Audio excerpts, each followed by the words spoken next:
Alors, de la part des petits pays, c'est souvent une réaction qui est de l'ordre de, en réalité, les gros pays essayent de nous faire la peau.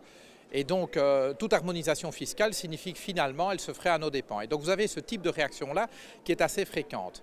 En plus de ça, on est à l'est de l'Europe dans un trip pour l'instant qui est plutôt eurosceptique qu'europhile.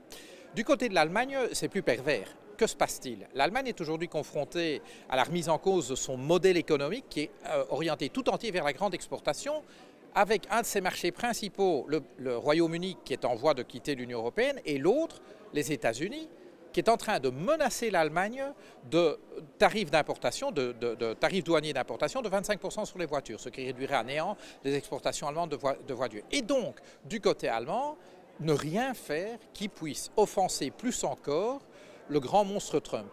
Et donc voilà, donc l'Allemagne, désolé, mais fait dans son pantalon et se dit on ne va quand même pas prendre des risques inconsidérés. Et c'est ainsi que la France se retrouve largement seule à porter le projet.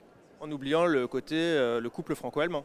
Ah, bien sûr, vous savez, le couple franco-allemand, il y en a encore qui y croient. Je pense que c'est un élément important de la construction européenne, mais clairement, quand on voit l'attitude de la chancelière allemande depuis le début de la crise financière et de la crise de l'euro, ça a été très largement un cavalier seul. Emmanuel Macron a eu l'ambition et je pense aussi un petit peu la naïveté de penser qu'en pratiquant en France des réformes néolibérales comme celles qui ont été pratiquées en Allemagne, il obtiendrait les bonnes grâces de la chancelière Merkel, sauf que, un, il n'a pas regardé le calendrier électoral allemand, et deux, il a oublié qu'en Europe, rien ne se construit sans construire des coalitions. Autrement dit, il eût été intéressant pour Emmanuel Macron de chercher à constituer un front avec l'Espagne, avec l'Italie, peut-être avec le Benelux, c'est plus compliqué, mais il paraît que ces trois premiers ministres alignés sur Macron politiquement, pour ensuite aller voir l'Allemagne avec un rapport de force favorable.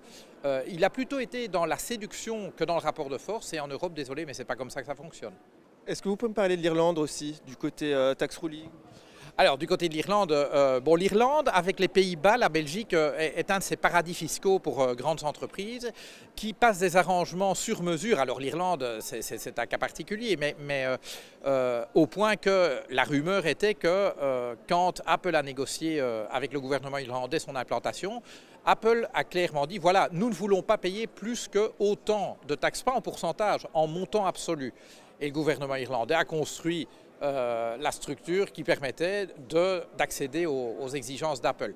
Alors la bonne nouvelle, c'est que la Commission européenne veille au grain, et en particulier avec la commissaire actuelle Margrethe Vestager, la libérale danoise, elle s'en est pris à tous ces pays, Belgique, Pays-Bas, Luxembourg, le Benelux, le trio infernal, et l'Irlande, qui rivalisent de cadeaux aux multinationales. Et donc il ne fallait pas s'étonner évidemment que le gouvernement irlandais soit un des opposants les plus farouches à la taxe. C'est du côté du Benelux que c'est plus intéressant, puisque vous savez que les trois premiers ministres libéraux du Benelux aiment à s'afficher bras dessous avec Emmanuel Macron. Néanmoins, au fond d'eux-mêmes, ils ne partagent pas du tout l'agenda d'harmonisation fiscale que Emmanuel Macron appelle de ses vœux.